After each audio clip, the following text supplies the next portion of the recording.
Subject to cross, counsel may proceed with her direct when she is ready. Thank you. Thank you, counsel. Madam Witness, can you again please state, pakisabi ulit, ano ang pangalan natin, your age, your occupation, and other personal circumstances? I am Cyrene May L. Del Campo, 36 years old, a state auditor currently assigned in the Intelligence and Confidential Fund Audit Office of the Commission on Audit. Okay. Will you be testifying in English or Filipino or both, Madam Witness? In both languages po. Okay. With that permission, Your Honor. Please tell us, Madam Witness, Miss Cyrene, ano ba ang educational background natin? Ako po ay nagtapos ng Bachelor of Science in Accountancy degree sa St. Louis University po. Okay. And you said earlier that ngayon ikaw ay state auditor na ng COA, ICFAO, Intelligence and Confidential Funds Audit Office, correct? Opo. Okay. Can you tell us, before you became state auditor to this current position, meron ka bang ibang position sa COA? Wala na po akong naging ibang posisyon sa COA. And when did you start therefore? You're being a state auditor of the COA, ICFAO. Nagsimula po ako noong August 26, 2014. August 26, 2014. Okay. Opo. Just to remind us all, ano ba ang functions nung COA ICFAO? Ang COA ICFAO po ay office under the Office of the Chairperson na nagtitake charge po sa audit ng intelligence and confidential funds ng mga government agencies po. Okay. And what are these government agencies that you have audited? Ang mga na-audit ko po is mga local government units, government-owned and controlled corporations, at saka po mga national government agencies na kasama po dito ang Office of the Vice President at Department of Education. When you say Office of the Vice President, who? Which Vice President specifically during your term, during your current position from 2014 to the present, which Vice President have you audited in terms of confidential funds? Nung magsimula po ako sa COA, sa ICFAO, ang na-audit ko lang po na liquidation documents ng Office of the Vice President ay kay Vice President Sara Duterte. Bakit siya lang, Madam Witness? Dahil nga po from 2014 hanggang sa ngayon po, yung na-submit po sa amin na liquidation documents is sa confidential fund po ni VP Sara. Okay. Mga sinubmit sa inyo? Apo. You also mentioned na nag-audit ka sa Office of the DepEd, Department of Education. Sino-sino mga secretaries ng DepEd ang na-audit mo para sa confidential funds? Sa DepEd naman po, ang na-audit ko lang po na liquidation documents na nasubmit sa office namin is liquidation documents sa confidential fund ni Vice President Sara Duterte noong siya ay Secretary of Education. Okay, bakit? Bakit si Secretary of DepEd Sara Duterte lang? Dahil po from 2014 to present, siya lang po yung Secretary of Education na may confidential fund. Okay. Let's go now to your current function as State Auditor of the COA ICFAO. And you started when, Madam Witness? Kailan ka nag-umpisa dito? August 26, 2014 po. Malalam ba? Sino ang sinundan mo sa position na ito? Pwede pong pakiulit yung tanong? You started with this office in August. Opo, tama po. And when you started in August, were there any liquidation documents of the Office of the Vice President and the DepEd in that office? Yes po, meron po. And did you evaluate them? Nung umalis po si Mr. Wamil, ako na po ang nagpatuloy ng audit ng mga liquidation documents po ng Office of the Vice President at Department of Education po. Okay. And pag sinabi mong audit, anong klaseng audit ang ginawa mo or ang ginagawa ng office mo? Ang audit po na ginagawa ng aming opisina ay post-audit po. Tell us again, what is a post-audit? Sa post-audit po na ito, natapos na po yung transaksyon at paggastos ng pondo. Doon na po kami mag-audit. Pag natapos na po ang transaksyon at paggastos ng pondo. Natapos na yung transaction, nagastos na yung pera, ino-audit nyo. Anong ino-audit nyo? Ang ino-audit po namin is yung utilization ng confidential and intelligence fund. Okay. Ngayon, what were these documents that Mr. Wamil left and which you took over with? Bali po, iniwan po niya sa akin ang mga documents ng OBP for the periods December 21 to 31, 2022. Kasama na rin po ang first to third quarters ng 2023. And for the DepEd po, iniwan din po niya sa akin ang mga documents for the first, second, and third quarters of 2023. Showing to you, Madam Witness, a tabulation. Merong ginawang tabulation si Mr. Wamil. At ito po ay minarkahan natin to cover exhibits P-1-8-1 up to P-1-8-848, covering 845 acknowledgement receipts for the period December 21 to 31, 2022. If shown to you, this tabulation and the supporting acknowledgement receipts, please identify the same. Opo. Assisting counsels may approach from both parties.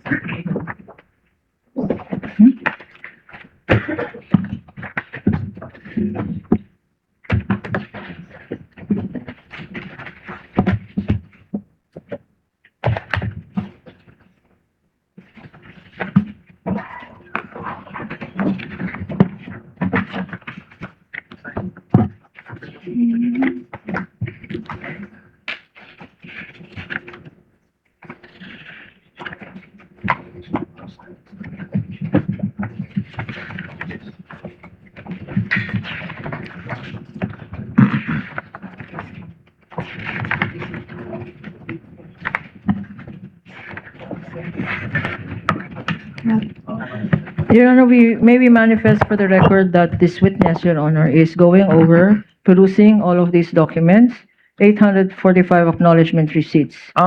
Counsel, I thought the witness will simply peruse the table or summary of Mr. Wamil. Yes, Your Honor, these are the documents. These are the ARs mentioned in the tabulation, which she also is looking at, Your Honor. Okay, so not just the summary and table prepared by Mr. Wamil, also some samples of the ARs covering the 845 ARs. She is looking currently at all of these 845 documents, Your Honor. Because, Your Honor, again, counsel for the respondent did not stipulate on these documents.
Your Honor, please, for efficient use of time, Your Honor, these ARs are just being shown to the witness, Your Honor, for identification, but counsel for the respondents may certainly go over them one by one after this trial this afternoon, Your Honor.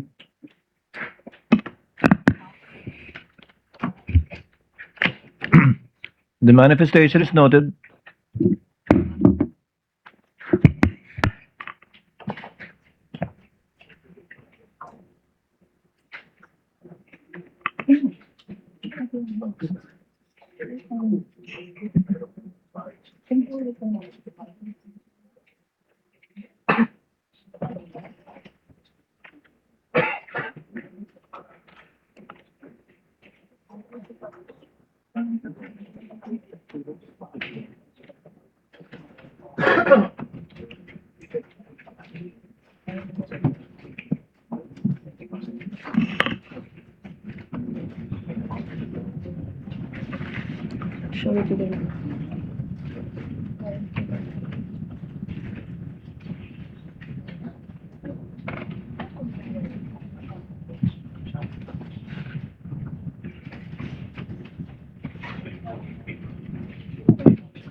Stipulation is stipulated. Suspension is stipulated.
With the permission of the counsel for the parties, while the witness is perusing the acknowledgement receipts for the period covering December 21 to December 31, 2022, Chair would like to make some some administrative orders to save on the court's time. On the subpoena documents which were submitted to the clerk of court on July 30, 2026, and on those that will be submitted on August 13, pursuant to the request for extension by the two aforementioned banks, namely BDO Unibank and Security Bank. We note that the clerk of court performed merely the mechanical act of receiving the submissions from the subpoenaed institutions, while the subject banks and institutions represented that the documents contained in the USB given to the court are the exact mirror of the hard copies they submitted, which are in turn accurately reflected in their respective document indices. The court has had no opportunity to confirm the same. Therefore, the presiding officer orders the clerk of court to compare the digital and printed copies of the submissions, both as of now and those that will be submitted, and to check them against the list provided for by the banks to make sure that the USBs indeed contain the hard copy submitted before the court, and Toto turns it over to the parties in due course. So ordered. Hailin, kamusta ka na? Malapit ka na o hindi pa?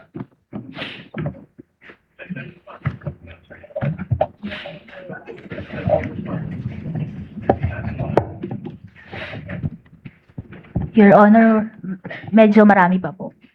Two folders na.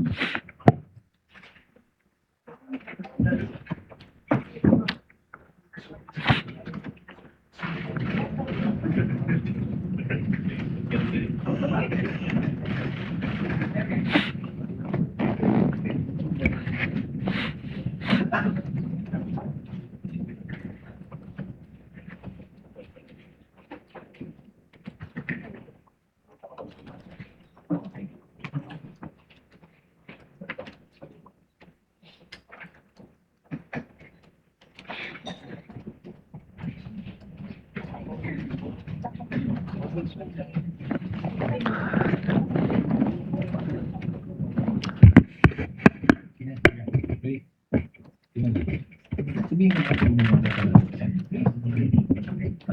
meaning babalikan ba siya sa and part if indeed does not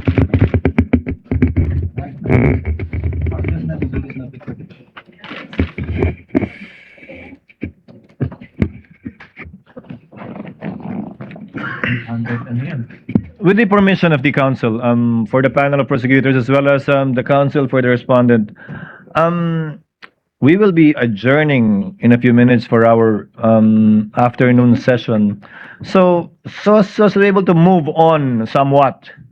The court directs that Hailin go over these documents after today's trial so that when she continues her testimony on Monday, that she can already testify as to those documents, if indeed those are the same documents that she reviewed, perused, and were turned over to her by Attorney Wamil. In the meantime, counsel, perhaps you can proceed with the table of or the summary prepared by either with Mr. Wamil or the witness before we call for adjournment. At least napakinggan natin si Ms. Hailin. Your Honor, just a quick manifestation, Your Honor. Yes, counsel for respondent. Yes, Your Honor. We noted that the list of accounts, which was supposed to be prepared by Mr. Wamil, with the caption OVP, open parenthesis, December 21 to 31, 2022, close parenthesis, was unsigned and it was undated. Second, the witness is merely flipping the pages without comparing the ARs with the list, Your Honor, to check whether the ARs are the same with what was listed by Mr. Wamil, Your Honor. And the third one is that we note that the folders containing the ARs were not marked as exhibits of the prosecution, Your Honor. For the record, Your Honor. Duly noted. However, the witness may testify as to the summary and or table if she's aware of it and if indeed it was part of the documents turned over to her by Mr. Wamil. Counsel for the panel of prosecutors. Your Honor, we are tempted to make a counter manifestation, Your Honor. Because, Your Honor, these manifestations, Your Honor, are because of their own doing, Your Honor. But in any event, I hope you won't give in to the temptation, counsel. I will not.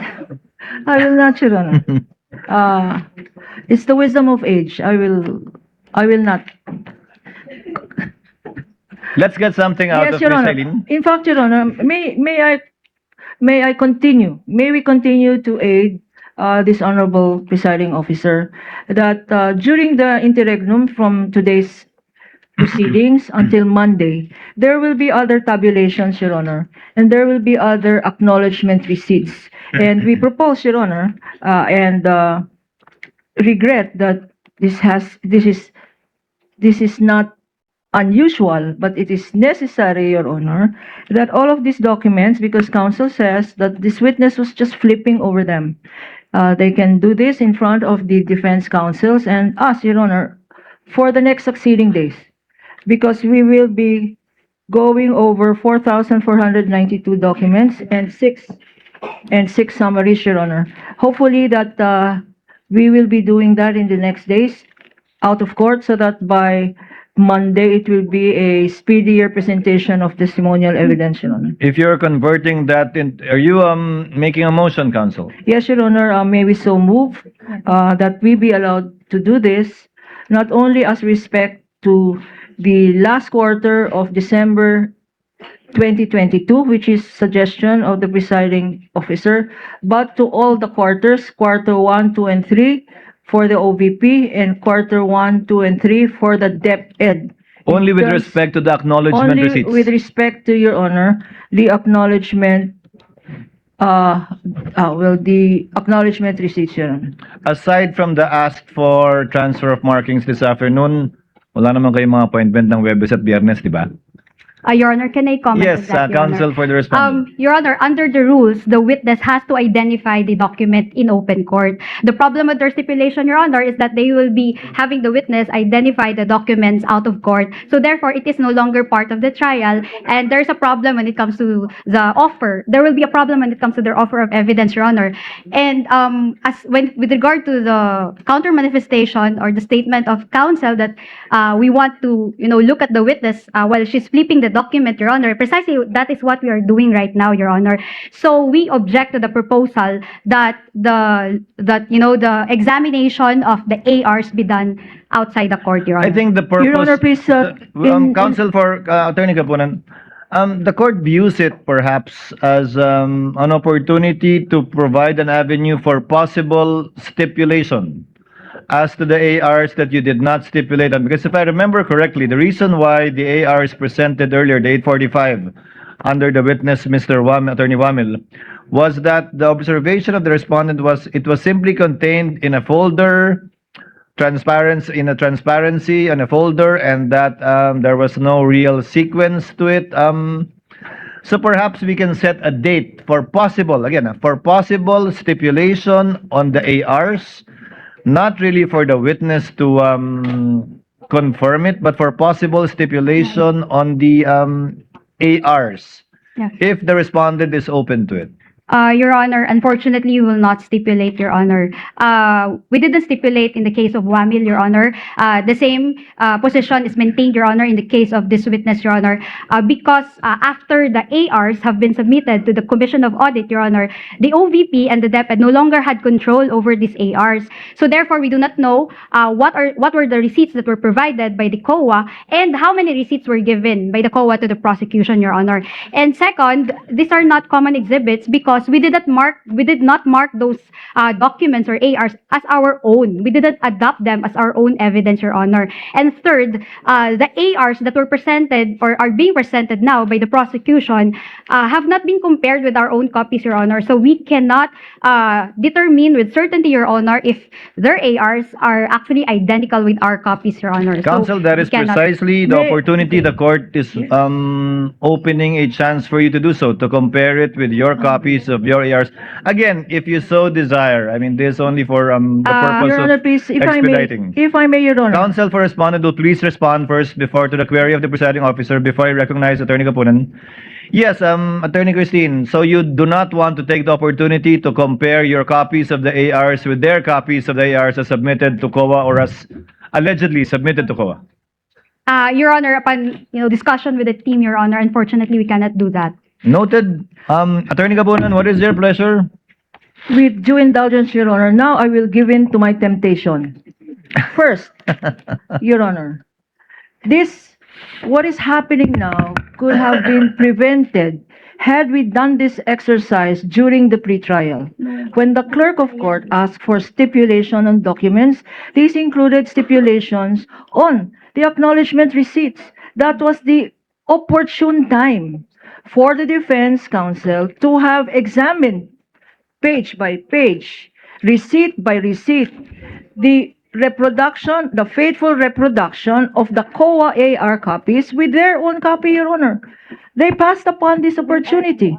Now that we want it done more expeditiously by a motion that I have proposed, which incidentally I wish to amend, that because of their objection to being it being an out of court, may we amend my motion, Your Honor, that it be done in front of the clerk of court and that the clerk of court be duly authorized by authority of the Honorable Impeachment Court to preside over the sessions, Your Honor.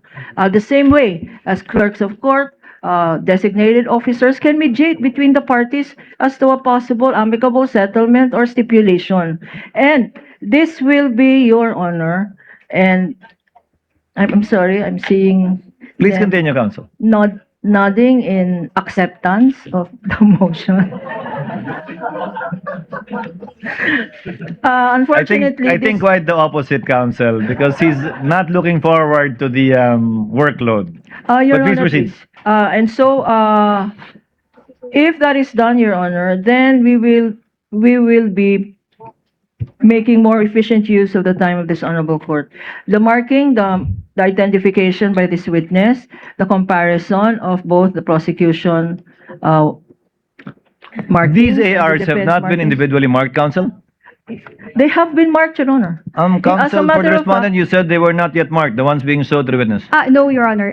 They were marked already, Your Honor, but we also have our own marked copies, Your Honor. They were marked, but you also have. So, meaning, Your Honor, we have separate documents or ARs that were marked, Your Honor. That is precisely my point, Your Honor, counsel. please. That is precisely my point, counsel. Before the clerk of court, this is like an extended or additional pre-trial. Perhaps this can be done before the clerk of court. Yes, You Your need Honor. not stipulate to all, only to those that exactly the same as your copies. It can be 10 out of 845, 844 out of 845. I do not know, really, quite frankly. But we'd rather give you the opportunity than litigate this in open court, piece by piece, similar to the stipulation asked for by the counsel for the panel of prosecutors.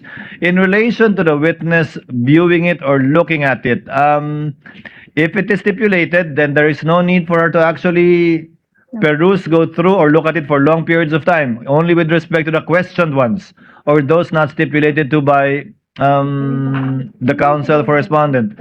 I think the court is inclined to allow for this one more opportunity to stipulate as to the acknowledgement receipts. Again, there is no it is not mandatory. The court is not forcing the counsel for respondent to stipulate on documents they refuse and don't want to stipulate. But since you have your own copies of ARs, and since the issue pertains to the chain of custody, after you submitted it to the COA, then the court would like to afford you the opportunity to compare it. Again, you need not stipulate on anything.